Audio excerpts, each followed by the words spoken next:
La chica que ves en pantalla es Sara Valentina Bolaños. Tenía 13 años hasta que un día simplemente desapareció. Hablar del desespero de una familia quien está buscando a una joven de 13 años de edad. Desapareció el pasado 23 de febrero, sale en horas de la mañana de su casa en el sector de Santa Isabel y desde allí se pierde la pista de su paradero. No la encuentro, ya comencé a llamar a la mamá.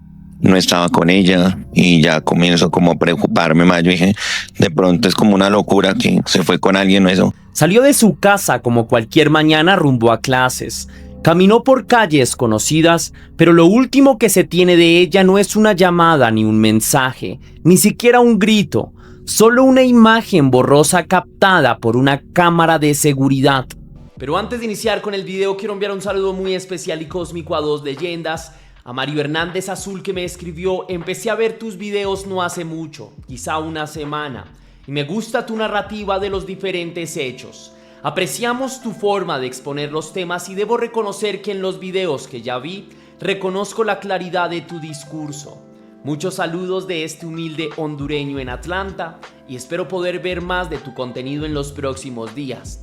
Apreciaría si pudieses exponer también el asesinato de Berta Cáceres en Honduras, una popular figura pública que murió en defensa de los pueblos indígenas y los recursos naturales del país. Considero que dar visibilidad a esta clase de activistas es importante e impide que los ideales y causas desaparezcan en el tiempo. Mario, muchísimas gracias primeramente por estar en la comunidad, por darme una oportunidad, por disfrutar de mi trabajo. Para mí es importantísimo que me hagas saber tus palabras, me hagas llegar este mensaje. Te agradezco profundamente por tu apoyo. Gracias por, de alguna manera, extenderme la historia de Berta. No la conocía, me parece importante empezar a descifrar un poco qué hay detrás de su historia, de su lucha, por lo que entiendo, por los pueblos indígenas. Y nada, te agradezco, te envío un fuerte abrazo, le echaré un vistazo y te deseo lo mejor del mundo. Espero que estés bastante bien. También quiero saludar a Marta Solís, que me escribió: gracias. Hola, te veo desde Nicaragua. Me gustan mucho los videos que subes. Me encanta cómo los narras. Marta, a ti muchísimas gracias, porque disponer de tu tiempo para mí es el mayor regalo que puedo recibir. Gracias por darle una oportunidad a mi trabajo. Te envío un fuerte abrazo. Te deseo lo mejor del mundo. Espero que las cosas vayan de maravilla en tu vida y que te estés cuidando, que todo salga muy bien para ti y para tu familia. Gracias nuevamente por tu apoyo. Y recuerda que si tú quieres ser saludado para un próximo video, lo puedes hacer de dos maneras distintas. La primera es con el botón de super gracias, que se ubica allá abajo, justo al lado del botón compartir, o también vía PayPal, ya que tienes el link en la descripción de este video. Sin más, continuemos con el caso. Era lunes 23 de febrero de 2026 y el reloj marcaba la madrugada con la indiferencia de siempre. En el barrio Santa Isabel, en la localidad de Los Mártires, ese día comenzaba como cualquier otro. Familias activando sus rutinas, gente cruzando las calles, susurros de negocios que abrían sus puertas, el murmullo cotidiano de una gran ciudad que nunca pregunta demasiado. Pero ese día, algo en la rutina se fracturó sin aviso. La casa donde vivían los Bolaño Vela era sencilla, con paredes claras y ventanas que dejaban entrar la luz de la calle como si quisieran atravesar cada rincón con normalidad. Allí, en ese espacio familiar y común, una niña de apenas 13 años realizaba los gestos que había repetido cientos de veces. Abrochaba la mochila, ajustaba sus tenis, escuchaba las indicaciones de su padre como siempre lo había hecho. Su nombre era Sara Valentina Bolaños. Nadie sospechaba en ese momento que sus movimientos iban a convertirse horas después en un rompecabezas imposible de resolver.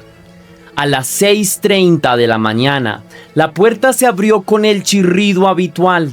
La luz entró y por unos segundos la escena fue idéntica a millones de otras. Sara bajó los escalones como lo hacía cada día, con paso firme, caminando hacia un trayecto de apenas 5 minutos hasta su colegio, el Marco Antonio Carreño, que quedaba justo enfrente. Su padre la acompañó hasta el punto donde tomaba el bicitaxi, el mismo que la llevaba todos los días. La ciudad seguía su latido habitual. gente subiendo y bajando por las aceras, perros callejeros cruzando sin prisa y vendedores ambulantes preparando sus puestos. En medio de ese ruido silencioso, la figura de una niña con jean negro, chaqueta de jean con tonos azules en los hombros, tenis negros y un morral oscuro parecía simplemente parte del paisaje urbano, nada digno de atención extraordinaria. Y sin embargo, esa joven era la última certeza de una mañana que, para siempre, quedaría marcada como un antes y un después. Lo que sucedió después de que subió al bicitaxi o siguió caminando hacia su colegio es un hueco en el tiempo.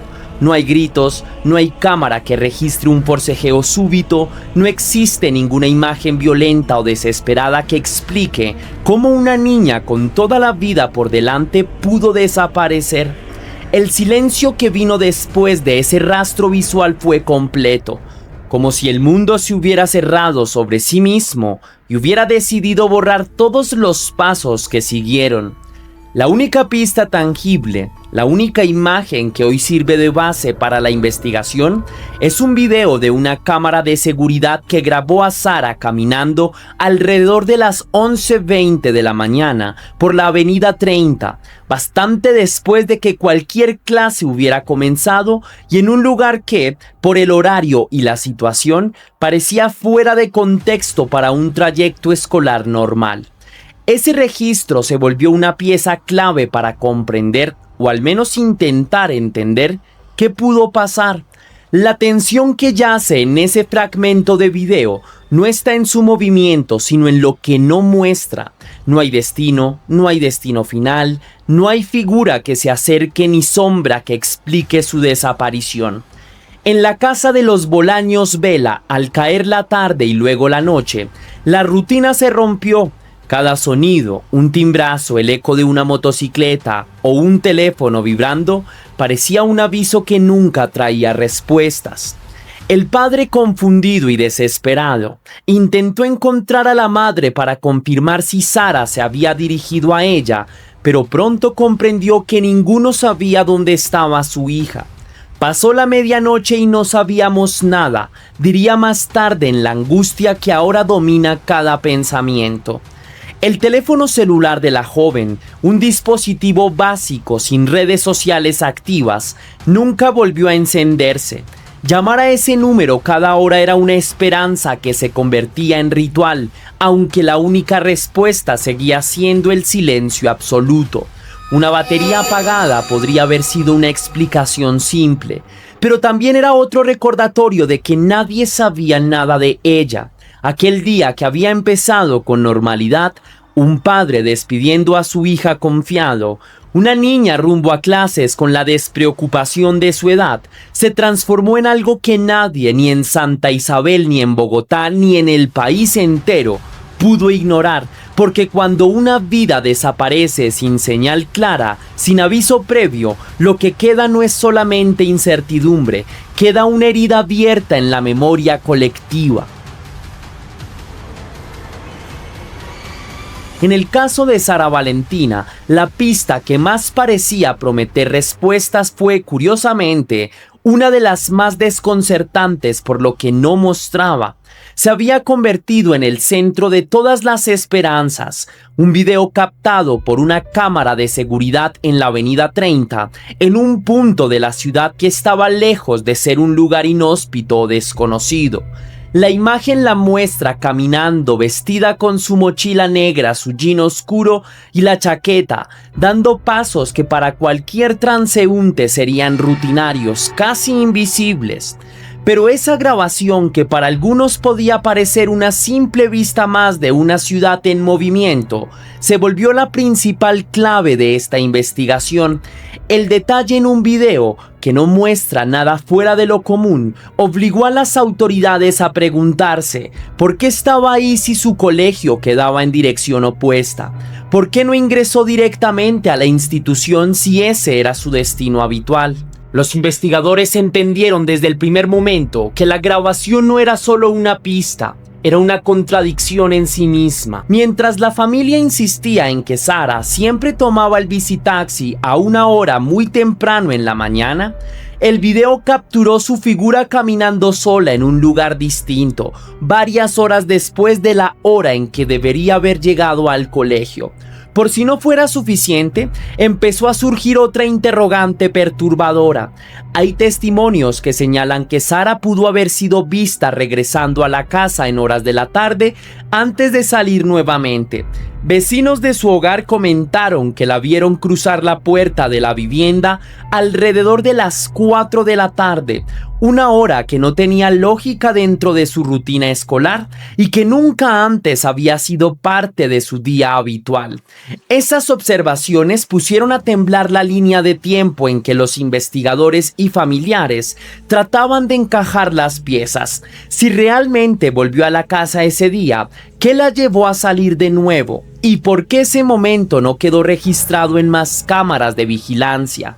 A partir de ese punto, la investigación se volvió más compleja. No solo se trataba de encontrar nuevas pruebas, sino de cuestionar toda la narrativa previa al vacío que dejó la pista del video. Los peritos técnicos revisaron la grabación cuidadosamente, cuadro por cuadro, buscando sugerencias, patrones o movimientos que otras personas podrían haber pasado por alto. No buscaban una foto clara de su rostro, ni siquiera una figura que mostrara peligro o contacto con otra persona. Buscaban algo, cualquier gesto que indicara un momento de decisión que llevara a una zona desconocida. Pero lo que encontraron fue silencio. No existe señal de pánico, no aparece alguien acercándose a ella de forma sospechosa, no hay gestos violentos, no hay nada que encaje con el terror de una desaparición, solo una figura paseando por el concreto de una ciudad que sigue respirando indiferente a lo ocurrido. La Fiscalía General de la Nación, encargada de la investigación, confirmó que no se contaba con más detalles concretos para esclarecer el caso y que estaban enfocando esfuerzos en recolectar cualquier otro registro que permitiera continuar la búsqueda de la menor. Entonces surgió otro punto delicado. La familia relató que Sara tenía un teléfono celular básico que solo permitía llamadas de emergencia, sin redes sociales ni conversaciones electrónicas que guiaran hacia una posible explicación de su desaparición. Intentar rastrear movimientos por tecnología era imposible, porque no había mensajes ni actividad digital que ofreciera pistas sobre lo que pudiera haber ocurrido esa mañana. En medio de todo eso, las autoridades también comenzaron a revisar una posibilidad que no encajaba en ninguna teoría fácil. ¿Qué ocurría si esa caminata en la avenida 30, la última imagen conocida de Sara, no fuera el inicio de su desaparición, sino el final visible de un rastro ya desvanecido? Y si la niña ya no tenía control de sus propios pasos cuando fue captada por esa cámara, esa idea encendió nuevas rutas de búsqueda en la investigación, desplazamientos en Transmilenio, posibles transbordos, trayectos hacia el norte o el sur de la ciudad que no habían sido confirmados oficialmente, y la revisión exhaustiva de otras cámaras de seguridad en estaciones de transporte público que hasta ese momento no habían sido incluidas en la búsqueda formal. Familiares y vecinos comenzaron, por su parte, un rastreo emocional por las redes sociales y comunidades digitales, compartiendo imágenes, horarios y teorías para que cualquier persona que hubiera visto algo, por mínimo que fuera, pudiera comunicarse con las autoridades. Una fotografía compartida miles de veces se convirtió en un grito digital para que la imagen de Sara no se olvidara en medio del ruido constante de lo cotidiano. Pero a esa medida que pasaban los días, la pista que parecía la más prometedora se convirtió también en un recordatorio brutal de que no siempre hay respuestas claras detrás de un rastro visible. Un video puede capturar una imagen, un momento y una sombra, pero no puede decirnos lo que sucedió después, ni cómo una vida puede esfumarse sin dejar señales más allá de un último paso captado por una lente. Y en ese ese vacío, el espectro de la desaparición siguió creciendo, alimentado por la frustración de quienes buscaban respuestas que simplemente no estaban ahí. Se fue a trabajar. Yo me despido con ella, salimos aquí de la casa. Nosotros habitualmente salimos 6:15 de la mañana. Ella estudia allí al frente del Marco Antonio Carreño, al frente del SENA.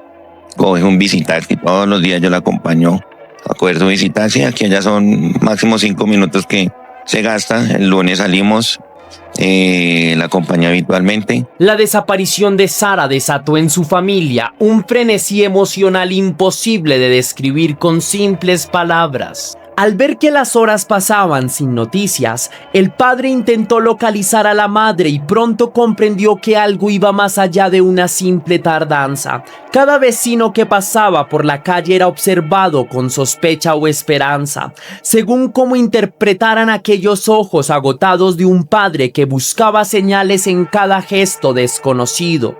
La madre, por su parte, hablaba con quien quisiera escuchar, con la voz que se quebraba y se recomponía al mismo tiempo. La angustia dejó de ser un estado interno y se convirtió en una presencia física, una sombra que se extendía en cada habitación de la casa. La búsqueda se volvió una batalla, un combate contra el tiempo, contra la incertidumbre, contra el peso insoportable de no saber qué había pasado con su hija. La comunidad también sintió el impacto. Amigos, conocidos y desconocidos se unieron en los recorridos, compartieron fotos y detalles en redes sociales, repitieron plegarias en voz alta o en silencio, esperando que la energía colectiva fuera suficiente para traer de vuelta a Sara. Pero mientras los días pasaban, los rostros se entristecían y el optimismo se volvía un lujo difícil de sostener. Y en medio de esa búsqueda, una pregunta persistente se volvió más fuerte que cualquier otra palabra. ¿Qué fue lo que realmente ocurrió en esos breves minutos que cambiaron todo? La investigación oficial avanzó con la meticulosidad que puede ofrecer un cuerpo policial acostumbrado a enfrentar lo impredecible. La Fiscalía General de la Nación y el Grupo de Desaparecidos de la Seccional de Policía Judicial de Bogotá activaron un plan de búsqueda que incluyó revisión de cámaras, rastreo de puntos claves y evaluación de posibles rutas alternas. A los investigadores les llegó cada grabación, cada registro, cada dato que la comunidad y los dispositivos de vigilancia pudieron proporcionar. Se revisaron cuidadosamente horas de material audiovisual, tomando en cuenta cada detalle mínimo, la forma en que el viento movió una chaqueta, el sonido lejano de una motocicleta, cualquier gesto en el rostro de la niña que pudiera sugerir una emoción distinta a la calma aparente. Pero a pesar de los esfuerzos, la verdad seguía siendo esquiva. Nada en esos registros indicaba el mínimo indicio de violencia o peligro inminente. No había torsos que cayeran, no había figuras encapuchadas emergiendo de rincones, no había ninguna señal dramática que explicara cómo una niña caminando hacia su colegio podía desaparecer sin dejar rastro. Era un misterio empañado en normalidad.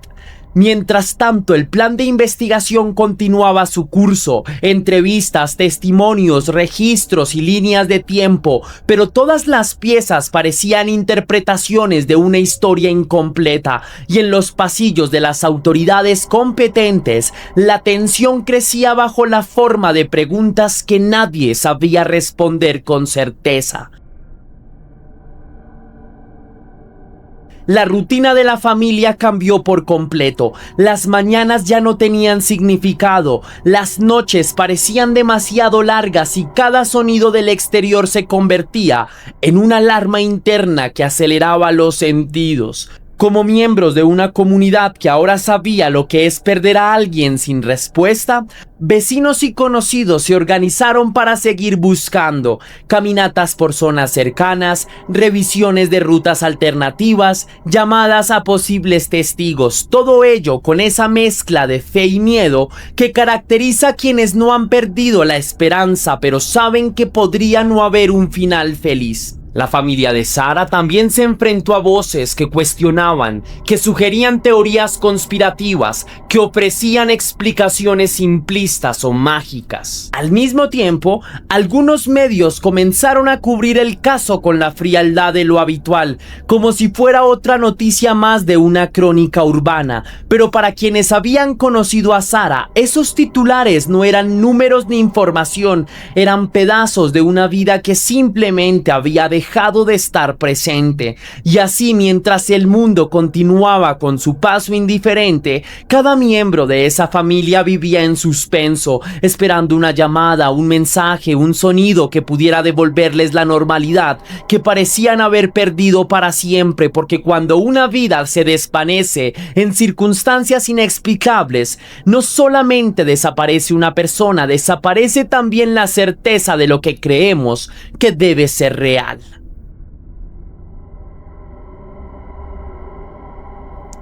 A cientos de kilómetros de Bogotá existe un paisaje completamente distinto. En el sur de Tolima, el municipio de Roncesvalles parece suspendido en el tiempo, con montañas verdes, caminos de tierra que se pierden entre la neblina y fincas aisladas donde no hay silencio, donde solamente existe naturaleza que domina casi cada momento del día. Pero en abril de 2024, ese silencio rural que te cuento fue interrumpido por una historia que terminaría sacudiendo a toda la región. La protagonista de esta historia, muy similar a la de Sara Valentina Bolaños, es Eileen Scarlett Páez, una niña de apenas 2 años de edad. A esa edad el mundo todavía es un descubrimiento constante, aprender a hablar, correr sin equilibrio perfecto, reír por cualquier cosa. La infancia a esa edad suele estar marcada por la curiosidad y la dependencia absoluta de quienes deberían protegerla. Sin embargo, en el caso de Eileen, ese entorno que debía ofrecer seguridad estaba lleno de grietas invisibles que ya preocupaban a algunos miembros de su familia desde hacía un tiempo. La pequeña había sido reportada como desaparecida el 5 de abril de 2024, después de que su familia asegurara que ya no sabían dónde estaba. La noticia comenzó a circular primero entre vecinos y autoridades locales, pero rápidamente escaló a un nivel mayor cuando se hizo evidente que la desaparición no tenía una explicación clara. Una niña de 2 años no puede desaparecer simplemente caminando por su cuenta. No puede recorrer largas distancias sin ayuda, no puede tomar decisiones complejas. Su desaparición implicaba necesariamente la presencia de alguien más en esta historia. Los primeros días de búsqueda fueron intensos. Decenas de policías, soldados y miembros de la comunidad recorrieron los alrededores de la finca donde vivía la niña. Perros entrenados rastrearon caminos, zonas boscosas y riachuelos cercanos. Helicópteros sobrevolaron el área intentando detectar cualquier señal. Durante días la esperanza persistió en la idea de que quizá la niña había sido vista por alguien, que quizá estaba con vida en algún lugar cercano, que tal vez había una explicación que todavía no había salido a la luz. Las autoridades incluso ofrecieron una recompensa de hasta 20 millones de pesos para cualquier persona que pudiera aportar información sobre el paradero de la menor. La gobernación del Tolima insistía públicamente en que la búsqueda no se detendría y que todas las instituciones estaban trabajando juntas para resolver el caso. Pero incluso en medio de ese despliegue de recursos, algo comenzaba a inquietar a los investigadores. Las versiones de quienes convivían con la niña no siempre coincidían. Mientras la búsqueda continuaba en los montes y caminos rurales, otra línea de investigación empezaba a tomar forma dentro de los despachos de la fiscalía. El foco se centró rápidamente en el entorno familiar de la niña. Con el paso de los días comenzaron a surgir antecedentes preocupantes. Según testimonios de familiares cercanos, la pequeña había estado expuesta a episodios de violencia intrafamiliar, situaciones que habían generado alertas previas entre algunos miembros de su familia paterna. La abuela paterna de la niña, Sonia Rodríguez, relató más tarde que durante meses había pedido ayuda a las autoridades para proteger a la menor. Según su versión, había acudido a entidades como la Fiscalía y el Instituto Colombiano de Bienestar Familiar para advertir sobre el entorno en el que vivía la niña, pero esas advertencias no se tradujeron en medidas concretas que cambiaran la situación. Con el paso del tiempo, esa sensación de impotencia se convertiría en una de las partes más dolorosas de toda la historia. A medida que la investigación avanzaba, la atención de los investigadores se centró en dos personas clave: la madre de la niña y su padrastro. Las autoridades empezaron a examinar cuidadosamente su comportamiento, sus declaraciones y los antecedentes que existían alrededor de la relación familiar. En el caso del padrastro, los registros judiciales revelaron que ya existían antecedentes de violencia intrafamiliar, algo que inmediatamente elevó el nivel de preocupación en la investigación. 10 días después de la desaparición, el padrastro de la menor fue capturado por las autoridades. Su nombre, Brian Steven Lozano, empezó a aparecer en titulares locales mientras la fiscalía avanzaba en la recolección de pruebas. Con el tiempo, el caso fue tomando una dirección cada vez más oscura. Las hipótesis que inicialmente hablaban de una desaparición inexplicable comenzaron a transformarse en sospechas de que la niña podría haber sido víctima de violencia dentro de su propio hogar.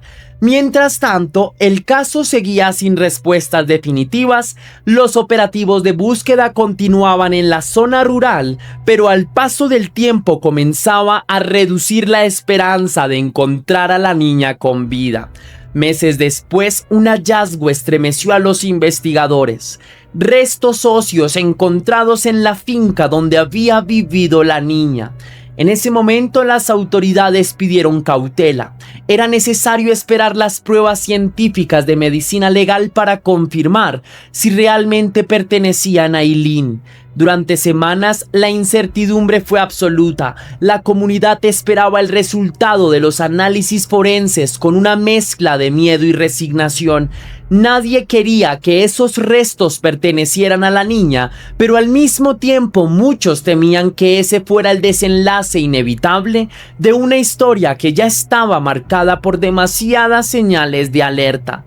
Finalmente, en octubre de 2025, más de un año después de la desaparición, la confirmación llegó. Los análisis de medicina legal determinaron que los restos encontrados correspondían a Eileen Páez. La noticia se difundió rápidamente y provocó una ola de indignación y tristeza en todo el país. La búsqueda había terminado, pero lo que quedaba era una pregunta mucho más dolorosa: si todo esto pudo haberse evitado. Para la familia paterna de la niña, el dolor venía acompañado de un sentimiento profundo de frustración.